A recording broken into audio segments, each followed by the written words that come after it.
Edwige Bourrasso, David Burneau présent, Daniel Caillon, Jean-Claude Charrier, Nathalie Charrier-Lucas, Valérie Chloé, Sandrine Gauvry, Johan Guilbeault, Christian Guillet, Patricia Elias, Véronique Jean, Yannick Joubert, Emmanuel Junot, Mickaël Landais, Franck Lebreuilly, Léa Ménard, excusez, et un pouvoir à Johan Guilbeault, Hervé Motte, Bruno Nguema Ekomo, Jean-Pierre Potier, Fouad Rami, Ania Rekilé qui donne un pouvoir à Hélène Aubin-Perchard, Nadine Roblin, Maïlis Rousselot qui donne pouvoir à Nathalie Charrier-Lucas, Joseph Silachom qui donne pouvoir à Jean-Claude Charrier, Valérie Toumazeau et Chloé Vallée qui donne pouvoir à Fouad Rami.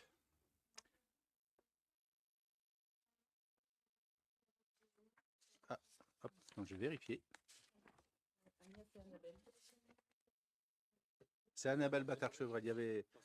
C'était Annabelle Aubin-Perchard, donc donc c'est bien. C'est bien à toi, Annabelle, que Ania donne le pouvoir. Pas de souci.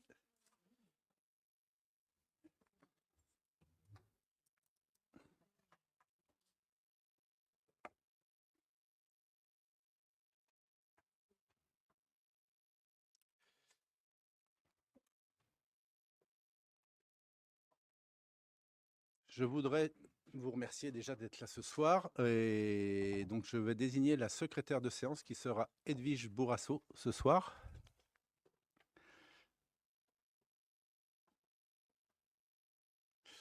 Les pouvoirs, donc je vous les donnés en faisant l'appel. Donc, on a la liste des pouvoirs. Et je voudrais savoir si vous avez des remarques sur le PV du précédent conseil municipal. Pas de remarques? Il est donc approuvé.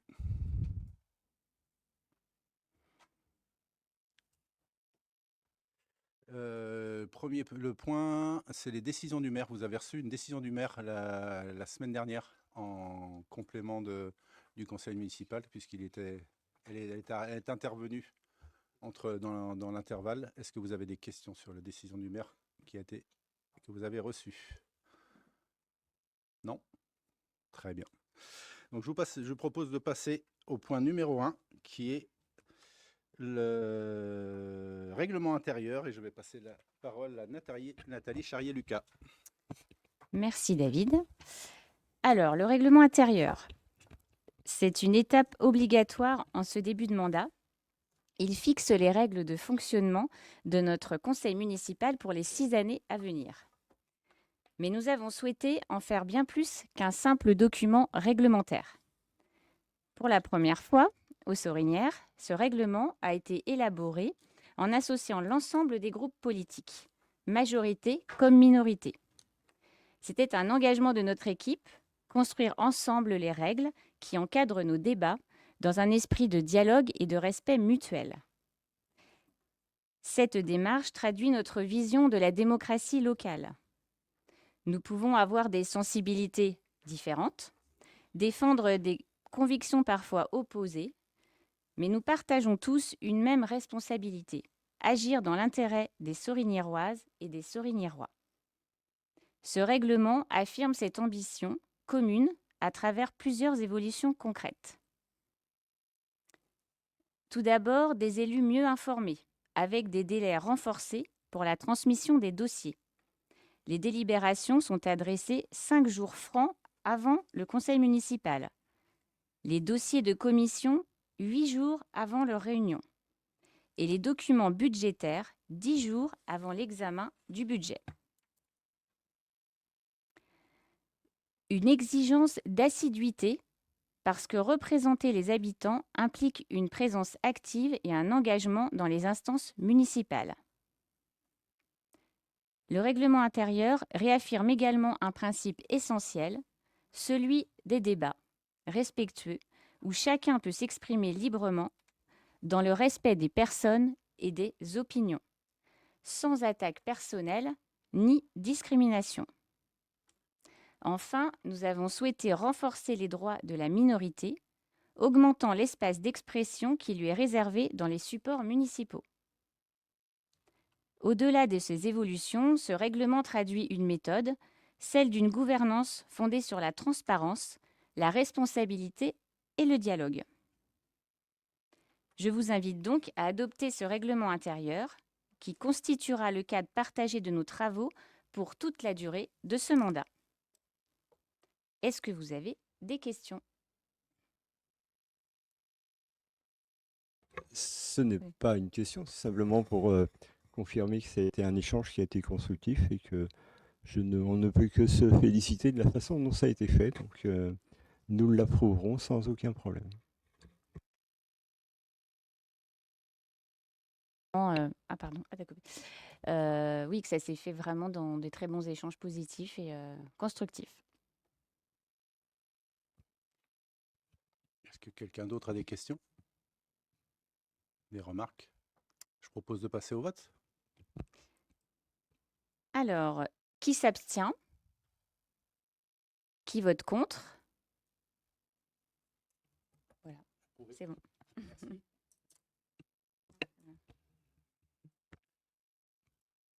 Je propose de passer la délibération suivante, qui est la délégation du conseil municipal au maire. C'est une délibération qui est technique. Lorsque, au premier conseil municipal, les délégations ont été données, il manquait dans le texte de la délibération le fait que les délégations étaient données au maire. Ça semblait une évidence, mais ce n'était pas écrit en tant que tel. Donc c'est juste pour corriger et rendre la délibération plus opérationnelle que cette délibération vous est proposée ce soir. Voilà. Est-ce que vous avez des questions? Je mets au vote. Qui s'abstient? Qui est contre? Merci. Je donne la parole à Daniel Caillon sur le gardiennage de l'Église. Bonsoir à tous. Donc la résolution 5, effectivement, renouvellement de l'indemnité de gardiennage de l'Église. Cette indemnité, elle est allouée aux prêtres pour le gardiennage. Elle est en place pour un montant annuel de 220 €. Et on propose tout simplement de renouveler cette indemnité et d'en maintenir le montant. Si vous avez des questions, réactions.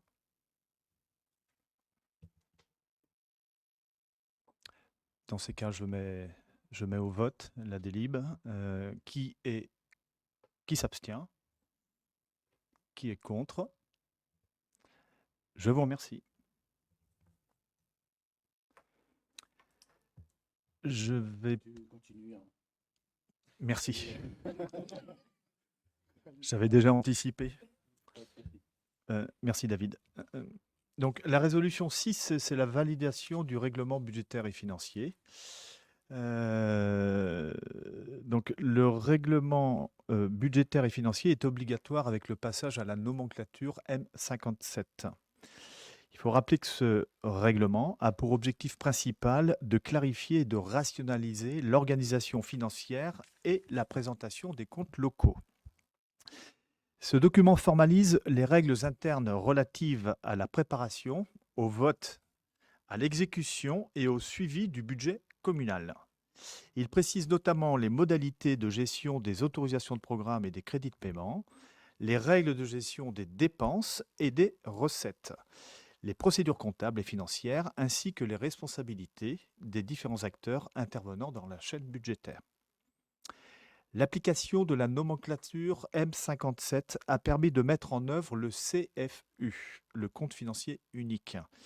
Et ce CFU remplace et fusionne deux documents budgétaires des collectivités locales, le compte administratif et le compte de gestion.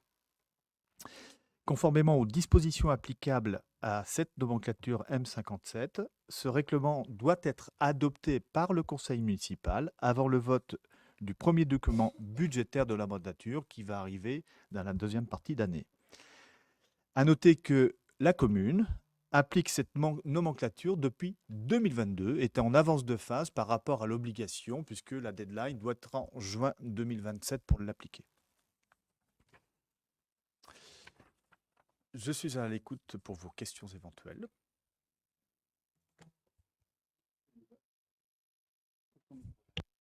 Pardon. C'est pas une question, vous l'avez rappelé tout de suite à l'instant. On avait fait le choix à l'époque de passer à la M57 pour justement être un peu en avance de phase par rapport à l'obligation qui était faite aux communes de passer à la M57 beaucoup plus tard. Et c'était uniquement c'était dans le but de ne pas se retrouver au pied du mur avec X collectivités qui venaient prendre des renseignements auprès de la trésorerie pour savoir comment on montait un budget. Et on avait fait le choix de passer à la M57. Donc ce passage-là, il s'explique aujourd'hui, mais on y travaille depuis 2022 ou 2023, 22. Et je pense que bien nous en a appris parce qu'on a évité de se retrouver un petit peu coincé le jour où il fallait le mettre. Par contre, la notion de règlement budgétaire, je sais pas. On avait fait un règlement budgétaire, j'ai pas de souvenir là-dessus. C'est possible, hein, mais j'ai recherché, je dois trouver. Mais c'est très bien. Non, mais cette obligation qu'ils nous avait faite, on avait été un peu en avance de phase là-dessus. Tout à fait. Ouais. Tout à fait. J'en conviens. Je vous propose de passer au vote. Qui s'abstient? Qui est contre? Je vous remercie. Moi, je te laisse la parole pour la suite. Hein. C'est trop d'honneur, monsieur le maire. Résolution 7 concerne l'adoption des tarifs scolaires et du centre de loisirs pour la période 2026-27, applicable à partir de la rentrée. Donc, ce sont les tarifs de la direction enfance-jeunesse pour la prochaine année scolaire. Donc, l'accueil périscolaire, la restauration. ALSH, c'est l'accueil loisirs sans hébergement, le centre aéré, et l'espace jeune. Ce que je vous propose, c'est de le traiter en deux lots distincts. Les tarifs, d'une part, les tarifs qui ne comprennent pas de restauration, et d'autre part, les tarifs qui comprennent de la restauration. Pourquoi? Les tarifs sans restauration, c'est relativement simple à traiter puisque on va rester en cohérence avec ce que nous avions proposé lors du conseil municipal du 13 mai sur les tarifs liés aux activités culturelles et sportives et de rester sur une augmentation de 2% versus l'évolution de l'inflation. Alors une inflation qui bouge sensiblement, qui était inférieure à 2 en début d'année et qui, par les événements au Moyen-Orient que vous connaissez, a flambé petit à petit pour dépasser très largement les 2%. Et sur le mois de mai, cette inflation s'est repositionnée un petit peu en dessous des 2%, 1,8. Mais on voit l'instabilité de la chose. Et c'est pourquoi nous proposons une augmentation de 2%, encore une fois, en cohérence avec ce que nous avons voté le 13 mai. Avec une recherche d'harmonisation des quotients familiaux pour apporter davantage de lisibilité et de cohérence de la grille. Alors si on prend quelques exemples, je ne vais pas tous les passer en revue, hein, mais si on prend l'accueil périscolaire et études surveillées au quart d'heure, par exemple, on passe de 0,44 à 0,45 quand on applique cette hausse de 2% pour le quotient familial faible et 2 centimes de plus pour le quotient familial le plus élevé. Pour la pause méridienne avec panier repas, si c'est un deuxième exemple, oui, il y en a quelques-uns qui ont été sélectionnés ici. Je devrais les prendre là, en fait, parce que c'est ce qui s'affiche sous vos yeux, ça sera mieux. J'ai cité l'accueil périscolaire, l'étude surveillée, 1,05, on passe à 2 centimes de plus. Et puis, l'accueil le centre aéré pour la journée passe de 8,81 à 9,03, c'est-à-dire plus 22 €. Donc voilà quelques exemples. 22 centimes d'euros. C'est vrai, mais je suis peut-être encore à la période du passage de l'ancien franc à l'euro. Donc vous avez ces évolutions-là. Pour le tarif, et un petit focus sur le tarif de l'espace jeune, L'adhésion annuelle, ce qu'on a introduit pour la tarification de l'espace jeune, c'est comment dire, d'introduire la notion de quotient familial aussi sur les tickets. Et avoir une une échelle de tarification qui soit différenciante entre les quotients familiaux bas et quotients familiaux plus élevés. Donc, avant, le tarif il était unique pour quel que soit le quotient familial à 2,43 et on a introduit cette grille spécifique et en portant comment dire, les tickets à 1,43 pour les quotients familiaux bas et comment dire, 2,43 pour les plus hauts, c'est-à-dire pas de changement pour les quotients familiaux les plus élevés. Et une adhésion annuelle donc, qui passe de 23,30 à 26,32. Ce que je vous propose peut-être, enfin normalement c'est un vote de la totalité, mais on ne va pas le voter tout de suite, parce que je n'ai pas fini le propos en ce qui concerne les tarifs sur la restauration. Mais on s'arrête là-dessus pour aller attaquer le deuxième plot, si vous voulez, et voir si vous avez des questions sur ce sujet de la tarification non repas, non restauration.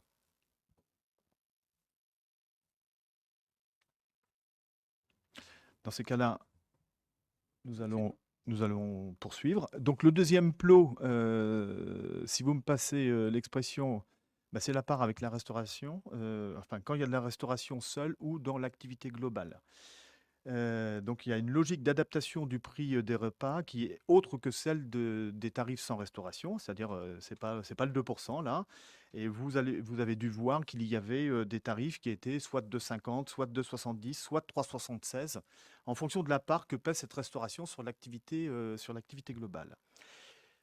Le 3,76, c'est la hausse pondérée, c'est comment dire, c'est un chiffre qui a été repris en fonction du nombre de repas entre les écoles maternelles, élémentaires et adultes, parce que le prix de revient ou le prix d'achat de ces repas est différent et la volumétrie de nombre de repas, il y a moins de repas d'adultes qu'il y a sur de la maternelle et l'élémentaire.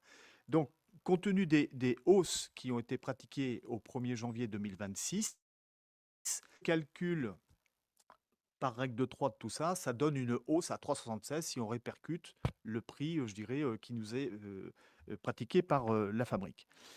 Je vais revenir sur ces hausses-là qui sont imputées sur les tarifs depuis le 1er janvier 2026. En tout cas, nous avons, comment dire, nous sommes dans une démarche de répercussion de cette hausse tarifaire du coût des repas sur les recettes en limitant l'impact sur les quotients familiaux bas. En effet, nous subissons une hausse du prix d'achat des repas de la fabrique depuis le 1er janvier qui est de plus 5,5 sur les maternelles, qui est de plus 2,86 sur les élémentaires et qui est de plus 3,89 pour les repas adultes. Cette hausse n'est pas répercutée à ce jour et elle impacte nos achats ou impactera les achats sur les 8 premiers mois de l'année, c'est-à-dire janvier, août. Puisque si la résolution est adoptée tout à l'heure, en septembre, on pratiquera une révision tarifaire et qui s'appliquera donc pour la rentrée. Pour mémoire, il faut se rappeler le bond significatif du prix d'achat des repas avec la bascule sur la fabrique depuis juillet 2025. Je crois qu'il faut que nous l'ayons en tête. En tout cas, il faut faire le focus là-dessus. Quand on a basculé du prestataire Restoria en juillet 2025 sur la fabrique, les maternelles ont connu un prix de revient des repas auprès de la fabrique de plus 29%, c'est-à-dire 1 euro le repas. Pour les élémentaires, c'était 34%, 1,20 euros. Et pour les adultes, plus 23%, 1,10. Que parallèlement à cette hausse tarifaire sans précédent, la grille du prix des repas n'a été relevée que de 1,30% en septembre 2025. Autant nous ne pouvons que partager les objectifs retenus pour le choix de la cuisine centrale, à savoir l'éducation au goût et à la qualité alimentaire, la valorisation de la production et des fournisseurs locaux, la préservation de l'environnement, la responsabilité sociale.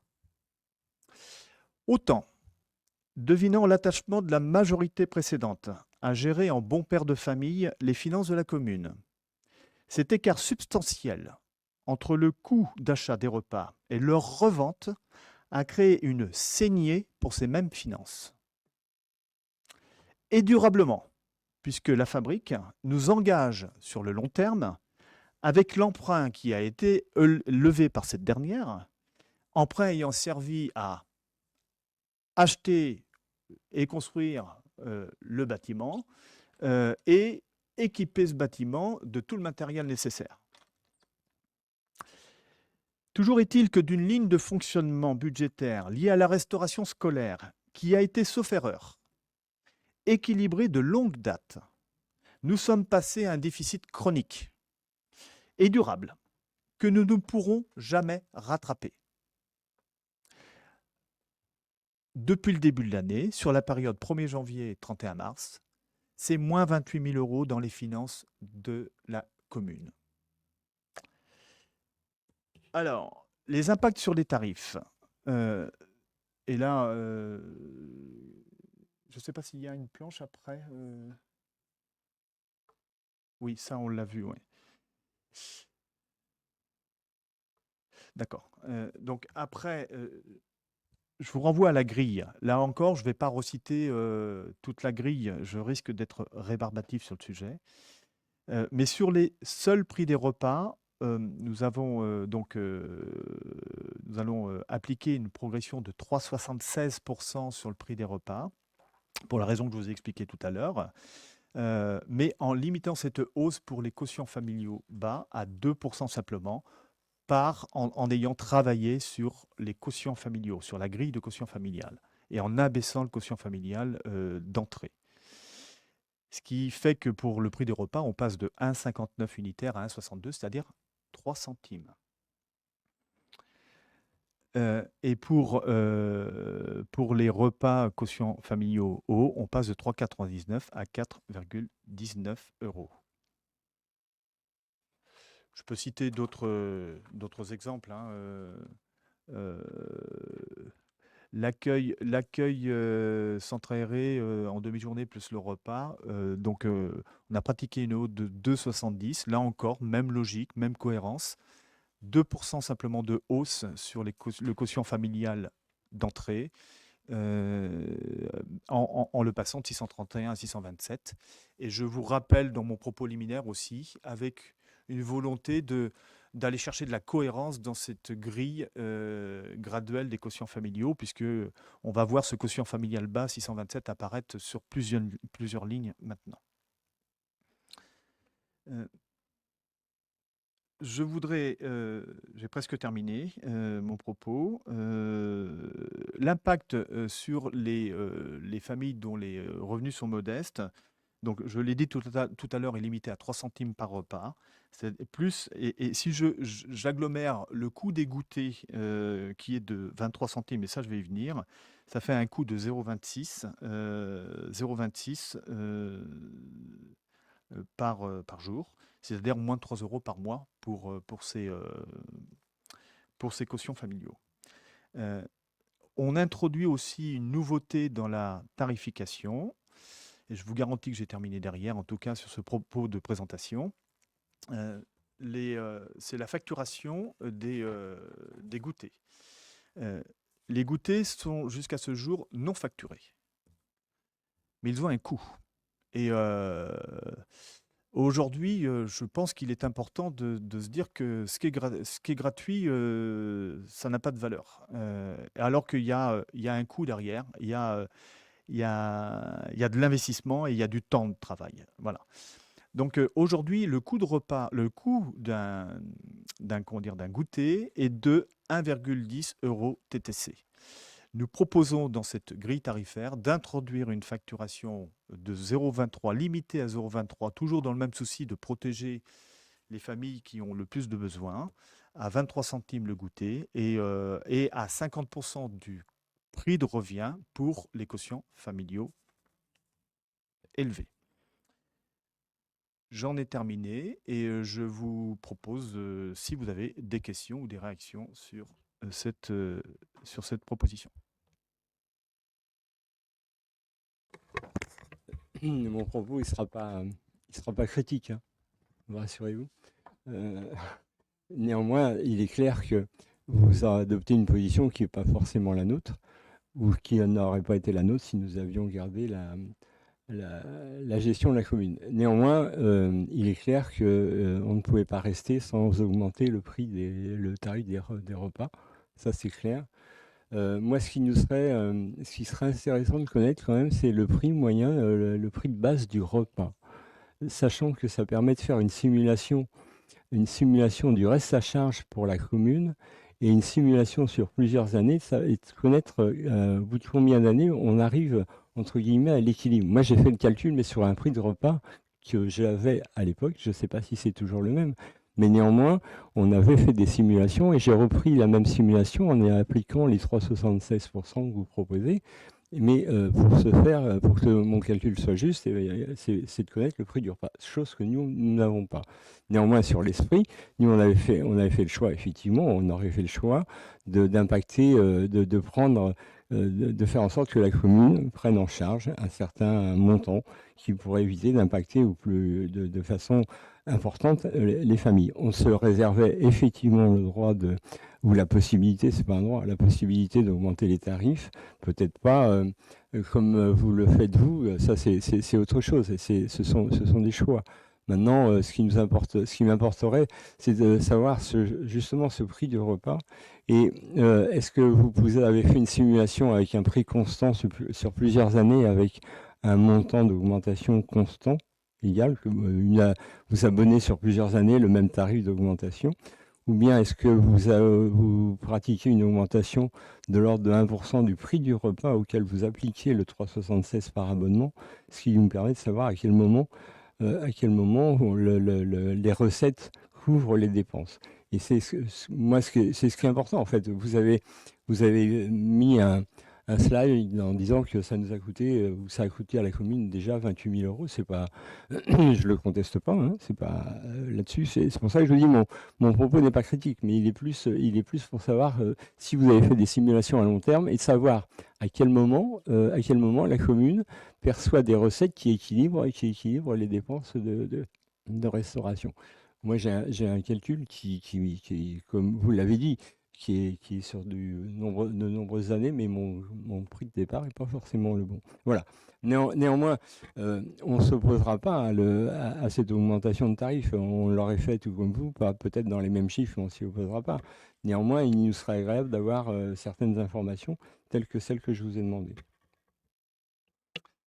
Bien, Jean-Claude, je vais vous répondre. C'est évident, mais la première chose, je dirais qu'à chaque année suffit sa peine. La projection sur le long terme, si j'entends bien et comprends bien votre propos et votre intervention, pour rééquilibrer les recettes simplement, quand je regarde simplement le prix d'achat et le prix de revente, ça veut dire, ça sous-tend le fait que vous augmentiez le prix des repas plus fortement que ce qu'il vous coûte, parce que je ne vois pas trop comment l'équation elle peut se faire. La deuxième chose, le jeu de la prévision. En entreprise, par exemple, vous savez très bien, je sais que les banquiers se raffolent de prévisions à 6-7 ans, notamment quand il y a des rachats de boîtes, mais en fait, une prévision, elle n'est cohérente que sur l'année qui vient, et encore peut-être que quelques mois simplement. Donc c'est pour ça que je pense que l'instant de raison, effectivement, pour nous, c'est comment dire, de protéger les finances de la commune en étant juste derrière et pour l'année à venir. La deuxième chose, les coûts d'achat. Je vous les donne. Et volontiers, je vous les aurais donnés avant ce conseil ce soir. Je les ai mis où Sur les maternelles, 4,37 TTC. Sur les élémentaires, 4,79 TTC. Sur les adultes, 5,42 TTC. J'aurais juste complété. sur le coût global du repas. Daniel n'a parlé que des coûts d'achat. Si on fait les coûts globaux qui comprennent le coût d'achat, les fluides, le personnel, etc., on est dans le calcul qu'on a fait à l'heure actuelle, on va voir comment on se projette, à 11,91 le coût du repas. Ce qui fait que si on se projette sur le prix moyen du repas qui est refacturé aux familles, 65% du coût du repas reste à la charge de la collectivité et de l'ensemble des habitants. Ce n'est pas gratuit, c'est de l'ensemble des habitants. Voilà. Ce que vous dites est vrai, monsieur le maire, et je pense que c'est un point sur lequel on n'a pas assez insisté, c'est l'effort de la commune sur le prix du repas. Ça permet aux gens de mesurer un petit peu l'impact que ça peut avoir et la part que la commune prend là-dessus. C'est un petit peu oublié certaines fois et c'est bon de le rappeler. C'est cet effet pédagogique qu'il faut avoir. Dans un prix à 4 € et quelques, vous n'y mettez pas le pain, vous n'y mettez pas un certain nombre de choses. Moi, alors pour être clair avec vous, j'avais un prix de repas à 5,24, donc j'étais plus élevé que le vôtre, et c'est le prix sur lequel on avait fait les simulations en début d'année. Donc vous voyez, on était encore plus mauvais que ça. On arrivait alors nous, on a fait la simulation, je peux vous la donner. On arrivait à un équilibre au bout de 8 ans avec une augmentation à 5,5.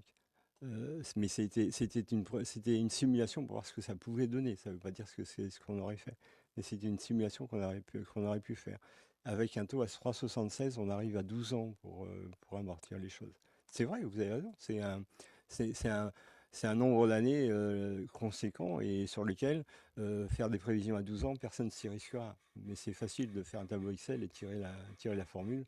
Ça, on sait tous le faire.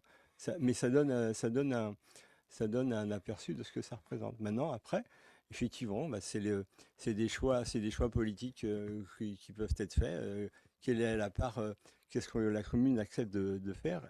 C'est surtout ça qui est important. Et nous, c'est ce qui avait fait la motivation dans cette démarche et de ce passage à la fabrique, c'était de dire, mais je suis sûr que vous êtes pareil que nous, mais néanmoins, on n'a pas la même, comment dire, l'approche ou la finalité est peut-être pas forcément la même. On s'alarmait pas, entre guillemets, d'une perte parce qu'on l'avait intégré éventuellement dans nos comptes. Mais c'est tout, c'est une façon de voir les choses. C'est pour ça que je vous dis que mon propos, il n'est pas critique, il est simplement pour voir ce que ça peut donner, un échange entre ce que vous vouliez, ce que vous proposez et ce qu'on aurait pu, nous, éventuellement proposer. Mais loin de nous, pour ce point-là, d'être critique. Je voudrais juste compléter, Jean-Claude, faire effectivement la projection pour trouver l'équilibre ou rattraper, je dirais, le retard pris, c'est une chose. Mais ne perdons pas de vue aussi un élément qui est peut-être passé davantage sous silence pour le citoyen, pas pour les personnes qui sont averties autour de cette table, mais pour le citoyen. C'est aussi la ponction dans la trésorerie pour alimenter le groupement qui lui-même rembourse un emprunt, puisque les membres du groupement, qui sont au nombre de 5, abondent chaque année à hauteur de notre quote-part. La commune des Sorinières est à 81% autour de table du groupement et doit, pour sa part, apporter 61 000 € tous les ans.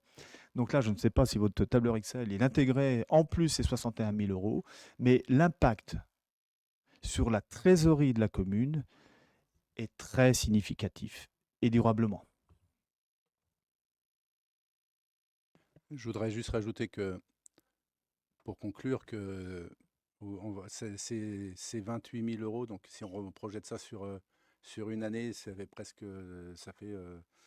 sur le début d'année, ça fait à peu près 100 000 € quoi, sur l'année, globalement.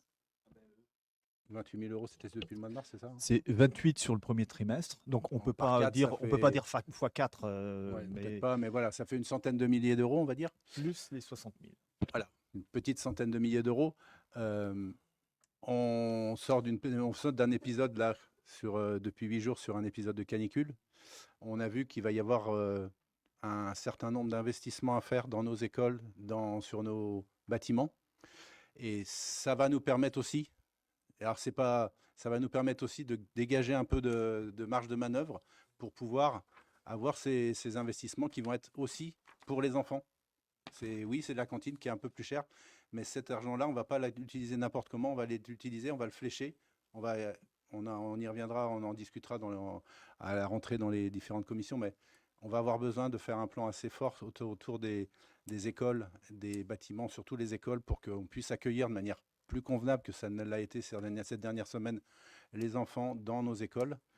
Et cet argent-là, on va en avoir besoin pour pouvoir aussi investir sur ces bâtiments-là. Voilà. Est-ce que vous avez d'autres questions? Je propose de mettre au vote. Qui s'abstient? Qui est contre? Je vous remercie.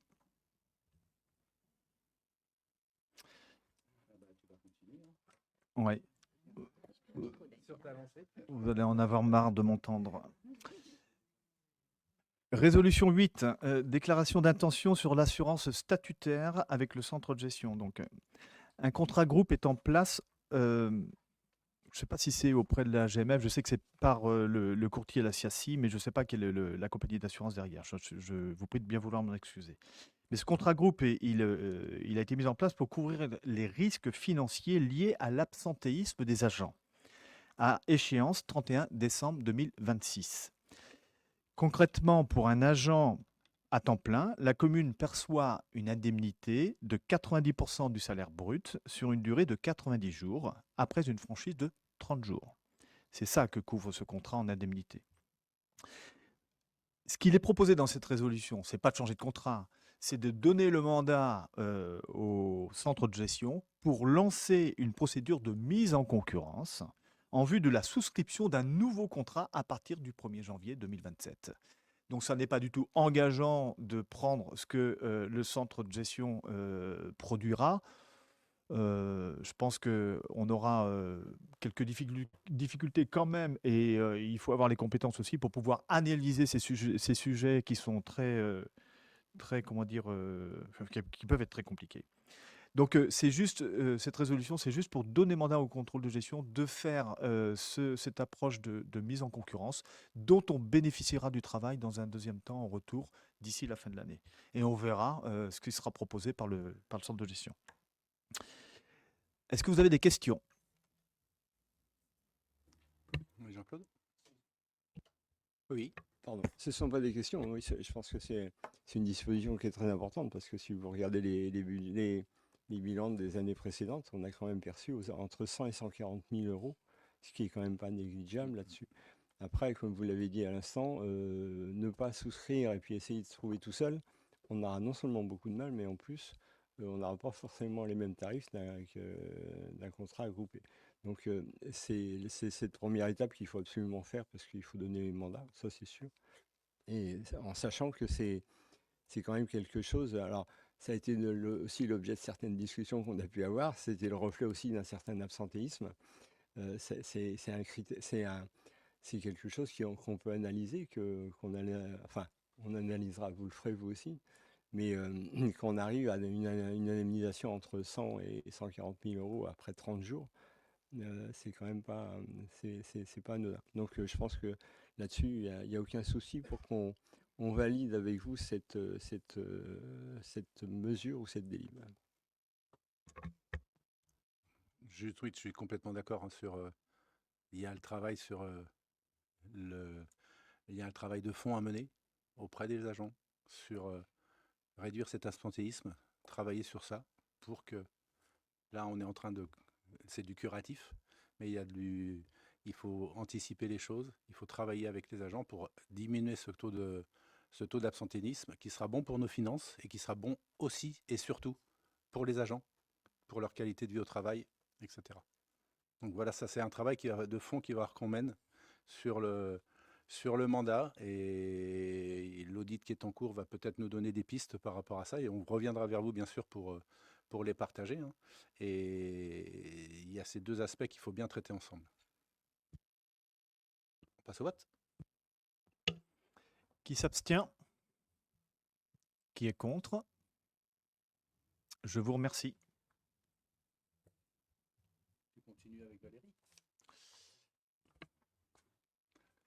Bien, écoutez, ça va être rapide pour moi puisque je vais passer la main à Valérie, parce qu'on va aller sur le terrain de la culture et Valérie va pouvoir présenter cette résolution. Je te remercie. Alors, les interventions artistiques dans les écoles font partie d'un dispositif que l'on nomme l'EAC, l'éducation artistique et culturelle, qui est obligatoire dans les écoles. Et nous avons donc un partenariat avec Mixte. Mixte est un équipement culturel qui reprend l'héritage de l'ancien dispositif musique et danse de Loire-Atlantique. Donc, il s'agit d'un équipement culturel qui propose donc des interventions par le biais d'artistes salariés qui vont dans les écoles publiques et privées de Loire-Atlantique des communes de moins de 10 000 habitants. C'est un partenariat que nous utilisons donc aux Sorinières, mais dont nous n'avons pas encore toutes les informations sur le suivi. Ce sont des artistes qui sont obligés de travailler, bien sûr, en partenariat avec les enseignants et les projets de classe.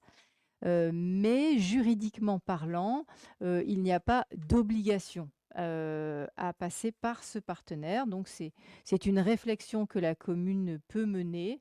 En tout état de cause, pour l'instant, un rendez-vous va être pris avec Mixte pour un petit peu faire l'état des lieux de ces interventions et comprendre un petit peu comment ça fonctionne, comment ça se passe actuellement avec les écoles.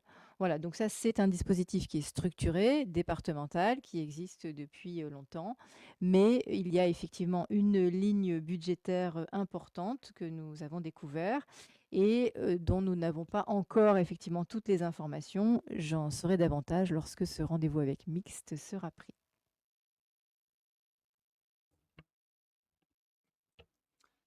Merci Valérie. Et pour être totalement transparent, on est déjà engagé en fait parce que cette convention, si elle avait dû être dénoncée, elle aurait dû l'être avant le 31 mars. Nous sommes le 1er juillet, donc on est engagé sur l'année à venir. Et si nous avons à remettre en cause ce partenariat, il faudra qu'il soit fait dans les règles de l'art juridiquement. Voilà. Il y a juste une petite particularité, c'est la facturation qui est spécifique à Mixte que j'ai découvert, puisqu'elle est liée à, à un forfait par sur le nombre d'habitants, ce qui est un peu curieux comme approche, mais il doit y avoir une explication derrière ça.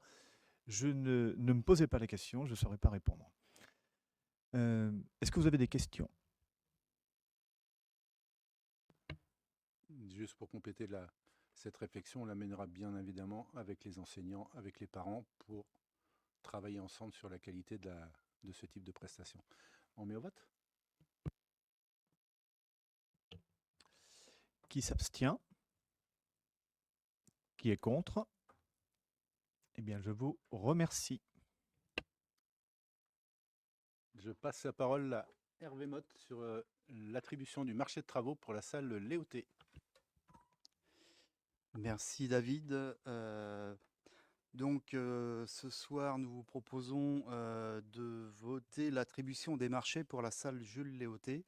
Vous n'êtes pas sans savoir que cette salle Jules Léoté, depuis sa construction, a rencontré pas mal de problèmes d'étanchéité. En 2017, il y a eu une réfection complète de la toiture qui s'est avérée défectueuse.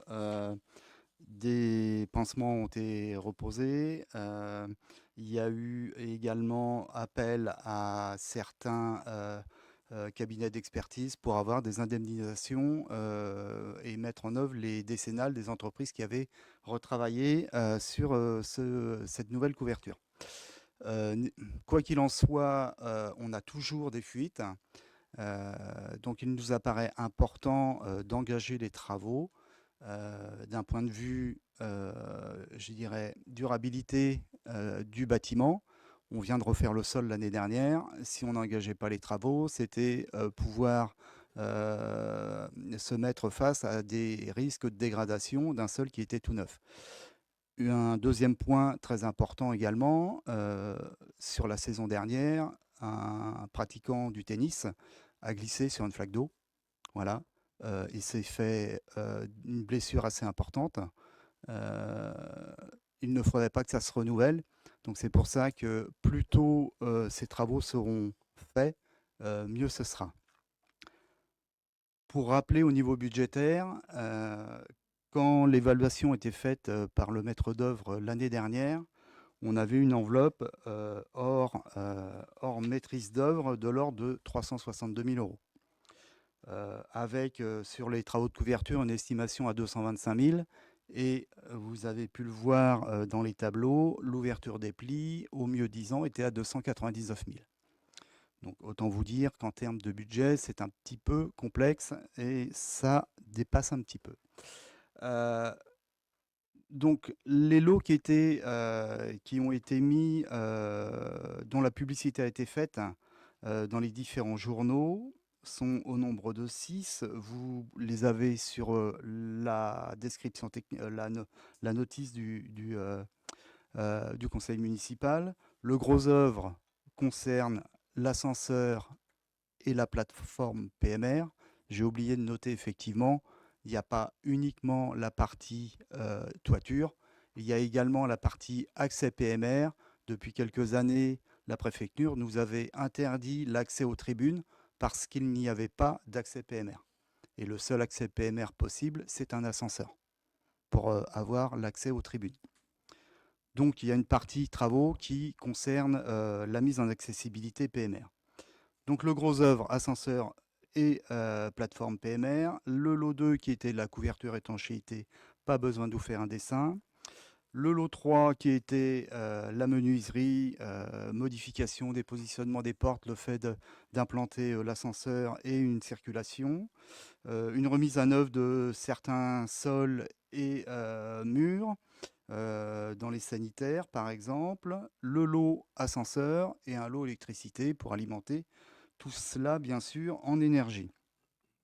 Je vous passe les critères sur lesquels l'architecte s'est basé pour faire son évaluation. 11 entreprises ont répondu.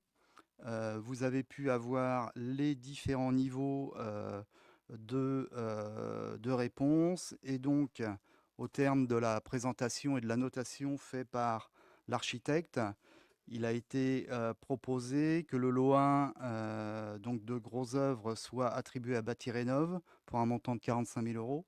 Le lot 2 à Axima donc pour un montant de 299 703,55 euros.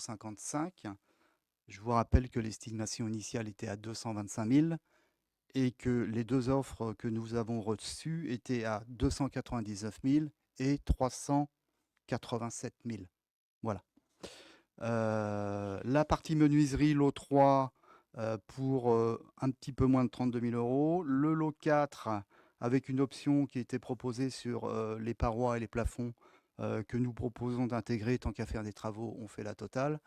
Donc pour un montant de 27 279,53. Le lot 5, qui était l'ascenseur, à hauteur de 26 000 euros. Voilà. Pour rappel, simplement, ça avait été estimé, le lot ascenseur, gros œuvre et ascenseur, à 70 000. Et là, on est à 71. Donc, ce budget n'a pas trop évolué. On est vraiment, l'évolution de budget, c'est principalement sur les travaux de couverture. Et le lot 6 a été infructueux, personne n'a répondu. Donc, on se propose de relancer le lot sans publicité, ni mise en concurrence. On est sur une hauteur de 5 500 euros qui est assez limitée. Donc ça nous fait au global un total hors taxe avec option de peinture, mais hors lot 6 de 429 935,70 pour un montant TTC que vous pouvez voir aux alentours de 516 000 euros. Le lot 6, effectivement, estimé à 5 500, avec toutes dépenses confondues qui intègrent la maîtrise d'œuvre, les études et autres. Il faut y rajouter les 41 319 euros. Donc voilà ce que je peux vous dire sur la partie, sur cet appel d'offres et la remise en état de la toiture et la mise en accès PMR des tribunes pour la salle Jules Léoté. Avez-vous des questions ou des remarques? Oui, Jean-Claude. Là, je vais être un peu plus critique quand même. Je vais être procédurier. Quand est-ce qu'a eu lieu la commission de commande publique? On n'a jamais été convoqué, me semble-t-il. Et cette commission de commande publique doit être, au titre du règlement intérieur, convoquée 8 jours à l'avance. Et ça n'a pas été fait.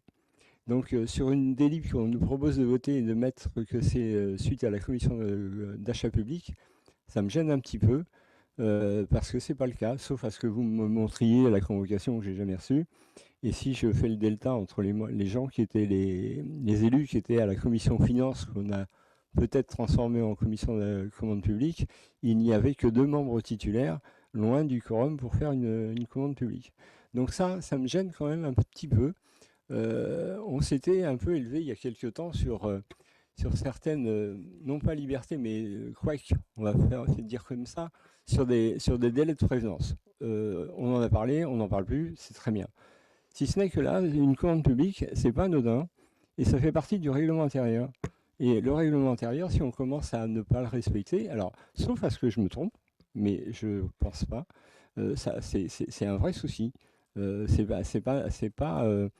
pas normal que cette commission de commande publique n'ait pas été convoquée comme il se doit et qu'on y fasse référence dans une délibération. C'est pas possible. Même si la finalité, vous avez présenté les devis, hein, j'en disconviens pas, mais vous n'avez pas présenté les devis à la commission. Vous avez présenté les devis à la commission finance, me semble-t-il. Ça, c'est une chose. La deuxième chose, c'est que on avait mis une ligne budgétaire prévisionnelle à 490 000 € TTC. Là, on se retrouve avec un montant à 515 000. J'aurais aimé savoir quelles ont été les modalités pour lancer l'appel d'offres, sachant que est-ce que par lot, il a été défini un montant maximum que l'on était en mesure d'accepter pour pouvoir rester dans le budget. Vous allez me dire, oui, mais les prix ont augmenté, soit. Mais c'est le même architecte qui nous a donné l'estimation qui aujourd'hui nous présente les devis. Donc moi, ça me gêne. Jusqu'à présent, et monsieur le maire, on en a parlé, vous êtes engagé à respecter les budgets tels qu'on avait pu les mettre, ça c'est vrai. Mais là, on a déjà un dépassement de 25 000 € TTC par rapport au prévisionnel. Et contrairement à ce qu'on a pu lire dans un mail, c'est pas 55 000 € de supplémentaires à faire, mais c'est 5 500. Mais ça, c'est autre chose. Et il va y avoir un marché de gré à gré qui va être passé, puisque c'est comme ça que ça se passe. Et on va frôler les 525 000 TTC. Moi, ce qui me gêne, c'est de savoir si dans l'appel d'offres, vous avez mis des plafonds sur chaque lot, et comment ça a pu être respecté, et j'ai peur que ça n'a pas été fait, mais vous allez me dire le contraire. J'ai peur que ça n'a pas été fait et on arrive à des montants comme ça. Et ça, donc au travers de tout ça, moi on vous propose une chose. D'abord, la première, c'est de mettre dans le PV de ce compte rendu, si toutefois je ne me trompe pas, que la commission de commande publique n'a pas été réunie. Et la deuxième chose, c'est qu'on veut un vote dissocié sur cette délib. Un vote dissocié, le premier, ce sera sur une autorisation de programme et on est d'accord sur les travaux. Et une autorisation de crédit, on votera contre parce que ça ne correspond pas au budget. Voilà. Sur la convocation, effectivement, dans l'ordre du jour de la commission finance dans lequel l'analyse de l'appel d'offres a eu lieu, effectivement, il y a eu un oubli. Ça, je vous l'accorde, sur cet examen d'appel d'offres. Il y avait le quorum puisque les personnes étaient, vous n'étiez pas là de mémoire, Joseph Silachom était là, les personnes étaient, il y avait suffisamment de personnes pour atteindre le quorum. Et c'est une erreur, et vous avez raison, la convocation dans l'avenir, je m'engage à y veiller que ça ne se reproduise pas. Voilà. Sur la définition de l'appel d'offres, on est resté sur la définition qui avait été faite à l'époque. On est resté sur les mêmes termes que la définition qui était prévue à l'époque, qui avait été définie lorsque vous étiez aux commandes. On est resté sur les mêmes critères. On n'a rien touché par rapport à ça. Effectivement, lorsqu'on a vu l'ouverture des plis et l'augmentation substantielle du montant, hein, on s'est posé la question, est-ce qu'on déclare l'appel d'offres caduc? C'était le seul moyen, puisque c'était un appel d'offres complet, il n'y avait pas de lotissement qui était prévu. On aurait pu dire, si on avait eu un lotissement, on aurait pu dire, par exemple, les tribunes et l'ascenseur, on le reporte parce qu'il n'y a pas d'urgence. Par contre, la mise en étanchéité de la toiture, qui est la chose la plus urgente pour la sécurité des usagers qui utilisent la salle et pour la pérennité des investissements qui ont eu lieu sur le sol, on le garde. Sauf que l'appel d'offres était fait de telle façon qu'on ne pouvait pas dissocier les deux. Ça voulait dire aussi que derrière, on va faire une saison complète avec les pluies, des fuites dans le toit, des risques, comme l'a dit Hervé, sur la sécurité des usagers, des risques sur la pérennité des investissements qui avaient été faits l'année dernière sur le sol, pardon. Voilà, et on s'est posé la question. Derrière ça, je vais laisser la parole à Daniel, qui a analysé globalement les conséquences budgétaires de cette décision et les ajustements qui vont être faits, les ajustements qui vont devoir être faits par ailleurs pour pouvoir tenir ce budget-là.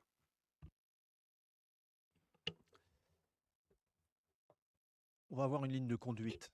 Une ligne de conduite pour le budget investissement et tenir ce budget investissement sur l'année 2026. On s'en tiendra au budget investissement qui existe. Et croyez-moi qu'on a ce vrai point d'attention.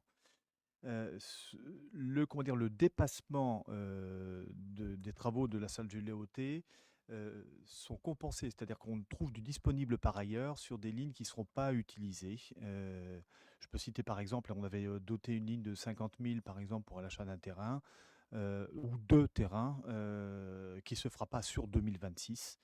Et si d'aventure il devait y avoir une occasion d'acheter un terrain, je pense que ce ne serait pas forcément très compliqué de le différer sur les investissements 2027. Premier point. Deuxième, il y avait aussi en ligne budgétaire l'achat d'un camion, un renouvellement de camion pour 18 000 qui n'est pas du tout utilisé. On peut toujours aller sur de la location dans un premier temps. Enfin bref, je peux multiplier les quelques exemples comme ça.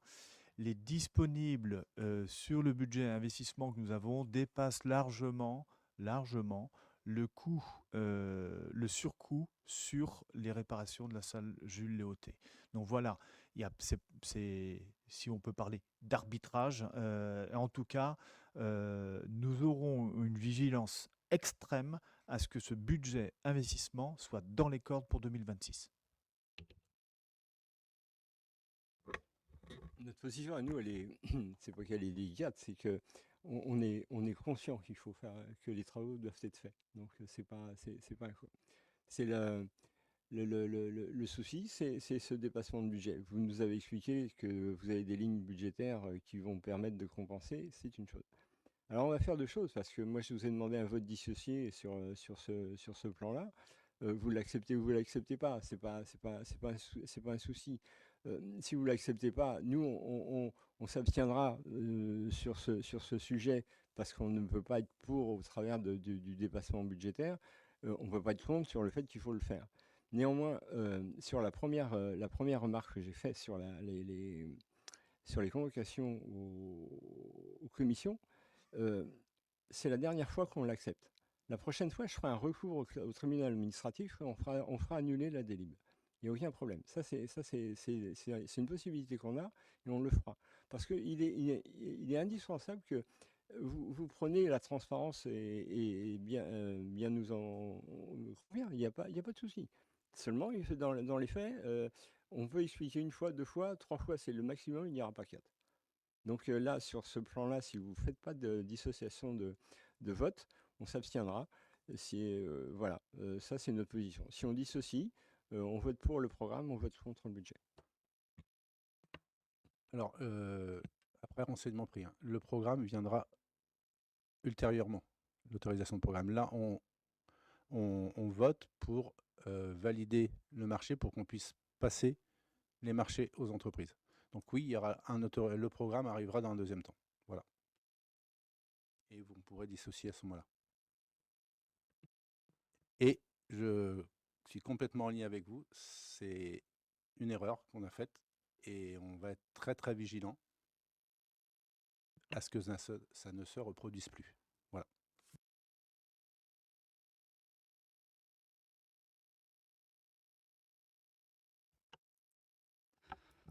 Donc, je mets au vote. Donc, vous avez effectivement le texte pour attribuer les lots des marchés et autoriser Monsieur le maire à signer les marchés. Qui s'abstient? 5. Qui est contre? Merci. Merci, je passe la parole à Emmanuel sur la dénomination des voies. Merci David. Bonsoir à tous. Donc la ville des Sorinières est amenée à créer de nouvelles voies dans le quartier économique rue de la Haussière pour l'opération de la Désirée qui va démarrer. Ce sera un parc d'activités et de bureaux. Et pour cela, la commission cadre de vie s'est réunie et vous propose de nommer donc les 4 rues. Alors la rue principale sera la rue de l'Artisanat, impasse de l'Industrie, impasse de l'Atelier et impasse des Entrepreneurs pour cette partie du quartier de la Désirée. Et nous sommes amenés aussi réglementairement à donner des noms de rues à chaque chemin, chaque impasse qui existe aux Sorinières. Et donc, il y avait dans le quartier, j'ai oublié son nom, chez Gatin, voilà, merci beaucoup, au sud de la rue du Fief, une petite impasse qui n'avait donc pas de nom. On a fait appel aux résidents en fait de cette impasse.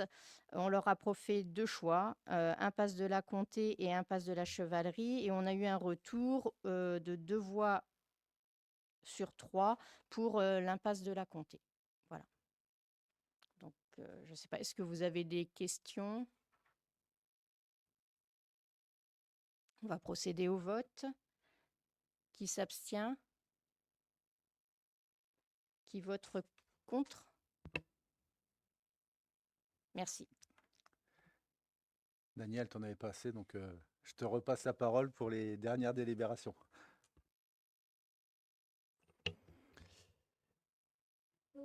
Création de postes. En fait, les dernières résolutions, les 5 dernières résolutions concernent le volet ressources humaines de la commune.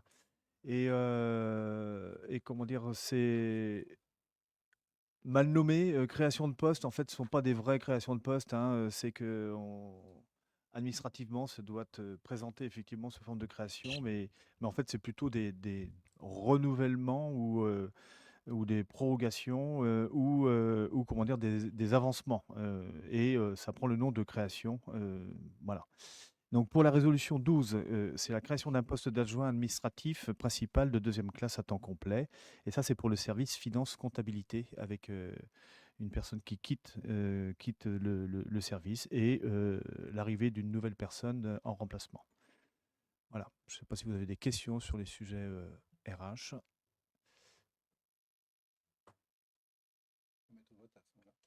Ah, non, mais je vois que Jean-Claude a levé la main. C'est pas sur ces postes-là. Moi, je profite de sujet RH pour soulever un autre. Vous nous avez envoyé, alors, où je la pose maintenant ou je la pose après, si vous voulez. Je le fais maintenant.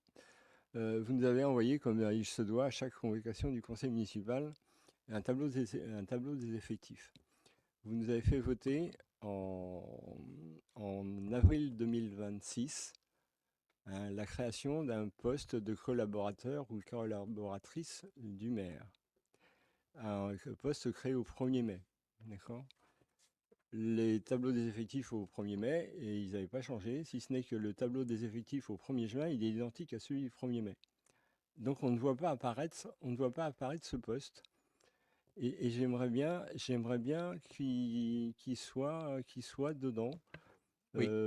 Parce que c'est à partir du moment où il y a un collaborateur, quel qu'il soit, il est rémunéré par la commune, il se doit d'apparaître sur le tableau des effectifs. Ok, maintenant. C'est une remarque que je tenais à faire parce que c'est pas dessus. Et vous avez dû apprécier, Jean-Claude, le fait que ce soit très transparent, parce que, en fait, pour le coup, il n'y avait pas du tout d'obligation d'avoir cette communication sur les effectifs, sauf erreur. Je ne suis pas certain. Je pense que vous devez la faire à chaque conseil, mais enfin, nous, on l'a. Alors, je suis sensible à la communication. Sachez quand même, ça fait nous depuis 6 ans qu'on le fait, mais c'est pas grave. C'est pas, Si, c'est si, pas je un pense souci. que je confirme Mais- qu'on doit le faire à chaque, oui, je confirme. Et on mettra à jour, effectivement, il y a une erreur. S'il n'y a pas d'autres questions, je propose pour la résolution 12 de mettre au vote. Qui s'abstient? Qui est contre? Je vous remercie. Résolution 13, création d'un poste d'adjoint technique principal de 2e classe à temps complet pour le service propreté et dans le cadre d'un avancement de grade. Donc, je ne sais pas s'il y a des questions sur le sujet ou pas. Donc, le poste d'adjoint technique territorial sera supprimé. Donc, là aussi, c'est du vase communicant. Hein, ce n'est pas du +1, c'est du +1, -1. Si vous n'avez pas de remarques ou de questions, qui s'abstient? Qui est contre? Je vous remercie. Résolution 14. Création d'un poste d'agent de maîtrise et poste de technicien à temps complet, toujours au service propreté, dans le cadre d'un recrutement suite à la mutation d'un agent. Donc, on propose la création d'un poste d'agent de maîtrise à temps complet à compter du 1er juillet. Donc, là aussi, c'est du remplacement. Si vous avez des remarques, dans ces cas-là, je mets au vote. Qui s'abstient? Qui est contre? Je vous remercie. Résolution 15, création de 2 postes d'animateurs territoriaux à temps complet. Là, pour le coup, on va dans le service enfance-jeunesse. Et c'est tenir compte de la réussite de 2 agents au concours d'animateur territorial. Et là, on ne peut que se féliciter de la montée en compétence des agents de la commune.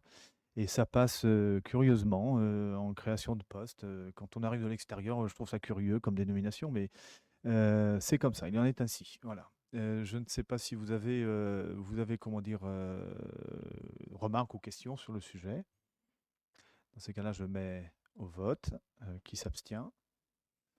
Qui est contre? Je vous remercie. Et enfin, la délib 16, création d'un poste de rédacteur territorial à temps complet. Et là, pour le coup, on va au service urbanisme. Et là aussi, c'est la réussite d'un agent au concours de rédacteur territorial. Je mets au vote. Qui s'abstient?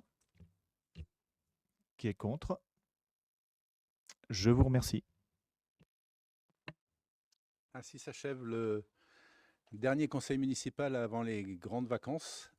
J'aurais en profité de ce dernier pour refaire un remerciement aux agents qui se sont mobilisés fortement la semaine dernière dans la période de canicule.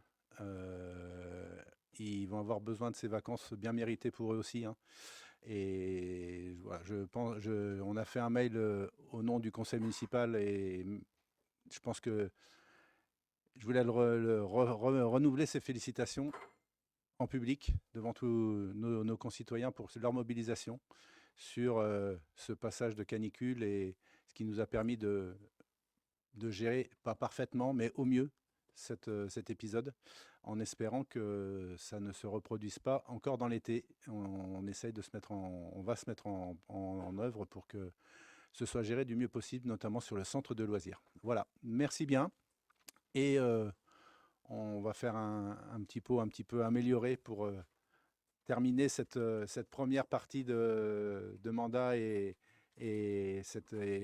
enclencher cet été ce départ en vacances. Merci bien et passez de bonnes vacances.